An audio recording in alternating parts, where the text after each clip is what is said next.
근데 나는 정말 꼭 하나만 추천을 해달라 말씀을 하신다면 이것은 꼭 드셔야 합니다.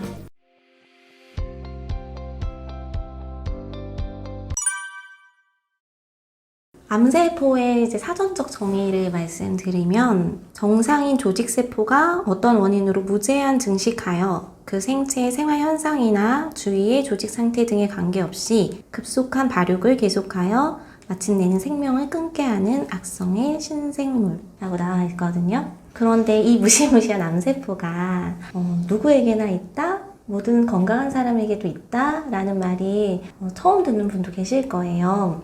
저도 암 걸리기 전에는 몰랐고 공부를 하면서 좀 놀라웠던 사실이거든요. 우리는 지금도 이 순간에도 암세포가 이렇게 몸에는 만들어지고 있기 때문인데요. 그러니까 제 몸에도 만들어지고 있고 이걸 보시는 독자분들도 암세포는 계속 자라고 있는데 왜 그러면 이렇게 다 암에 걸리는 건 아니냐면 우리 몸에 있는 NK 면역세포가 그 암세포를 쉽게 말하면 죽이기 때문에 더 크지 못하게 하고 있기 때문에 암에 걸리지 않는 거예요.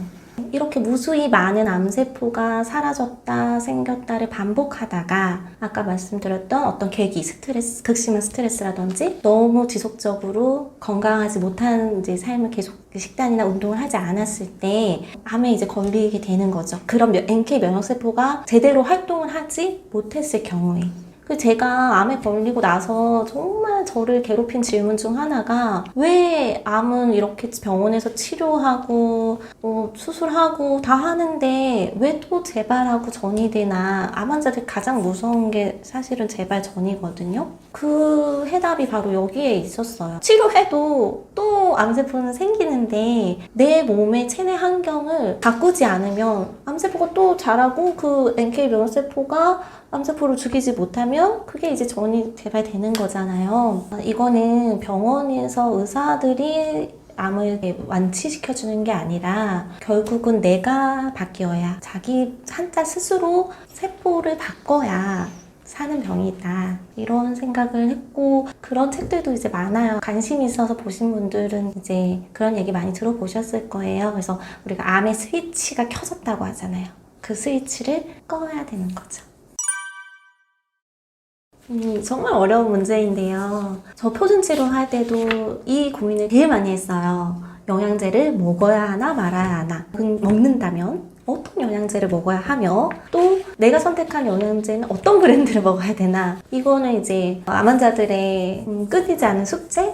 해결하기 어려운 문제인데 과제인데요. 결과적으로 먼저 말씀을 드리면 영양제는 본인의 선택인데 저는 표준 치료를 하는 동안은 영양제를 먹었습니다. 특히 방사선 치료할 때는 교수님에 따라서 종합영양제도 먹지 못하게 하시는 분도 있어요. 또 어떤 의사 선생님은 영양제를 먹어야 최소한으로 나의 그 방사선 치료하면서 이렇게 있을 수 있는 부작용을 예방하고 정상세포를 보호할 수 있다.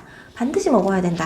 이렇게 의견이 너무나 갈렸거든요. 그래서 제가 이제 그 방사치료 동안 먹어야 하는 영양제 리스트를 쫙 공부를 해놓고 그리고 그걸 이렇게 사가지고 이만한 쇼핑백에 한 20개가 넘었었거든요. 그걸 들고 다니면서 제가 만나는 의사 약사마다 한 10명이 넘었을 거예요. 물어봤어요. 이렇게 다 꺼내가지고.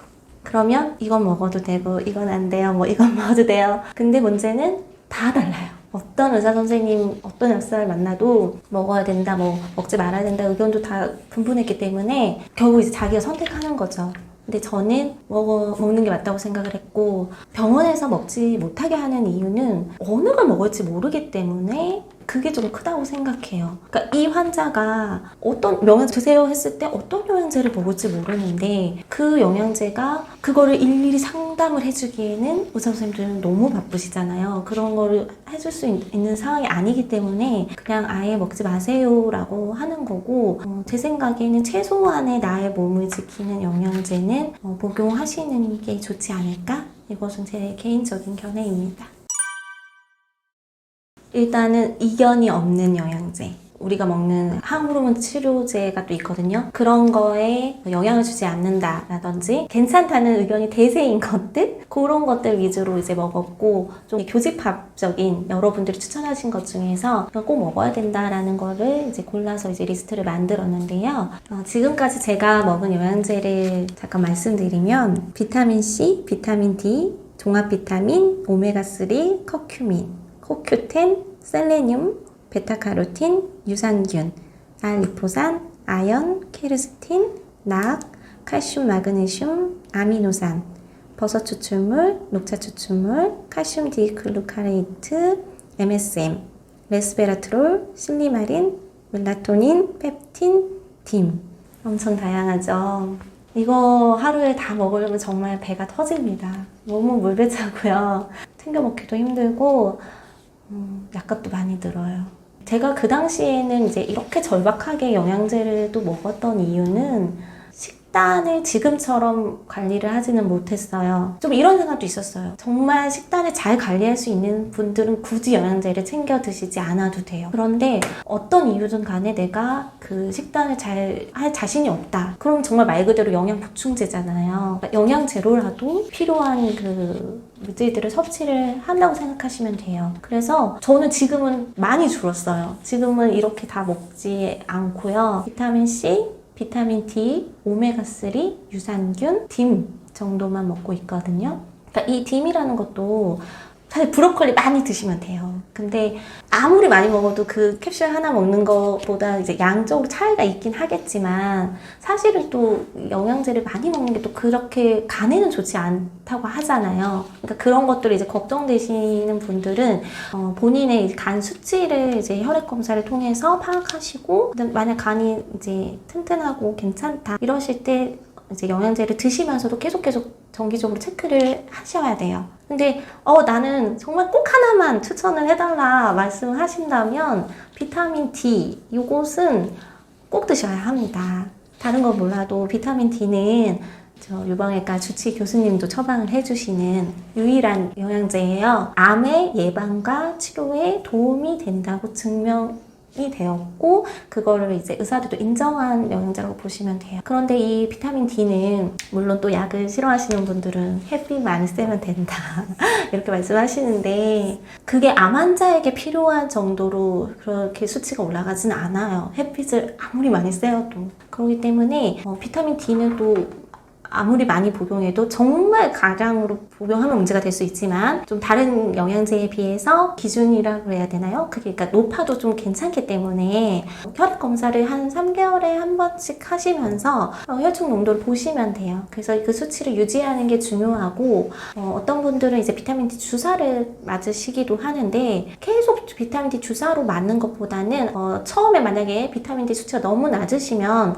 주사로 그걸 한번 올리시고 그 다음부터는 그 영양제로 하루에 그냥 하나씩 이렇게 섭취하시면 그걸 유지할 수 있으니까 건강하신 분들이라도 비타민 D는 꼭 챙겨 드셨으면 좋겠습니다. 어렵죠.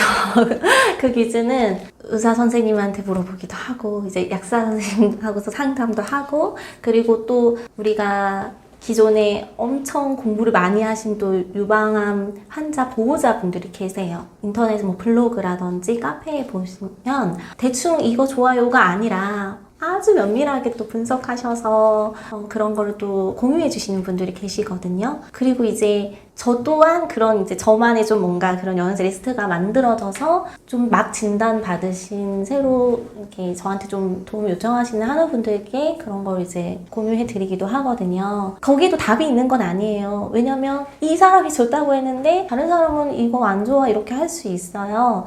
그래서 제가 생각하기에 싸다고 뭐 아무거나 이런 건 아니고 좀 꼼꼼히 공부가 필요해요, 사실은. 그래서 좀 그런 것들을 찾아서 자신한테 또 맞는 영양제를 섭취하시는 게 좋을 것 같고요. 그리고 유산균 같은 경우에는 어떤 특정 브랜드가 중요한 건 아니고 한 품만 먹으면 내성이 또 생길 수 있다고 하니까 3개월에 한 번씩 좀 이렇게 돌아가면서 왜냐면 이제 유산균은 조금 효과를 바로바로 알 수가 있잖아요. 다른 영양제들은 이거 먹고 이게 몸이 좋아지고 있나? 뭐 잘 파악하기 어려운데 또 유산균은 바로 그런 반응을 살펴볼 수 있으니까 바꿔가시면서 자신한테 맞는 영양제를 꾸준히 복용하시면 좋을 것 같습니다.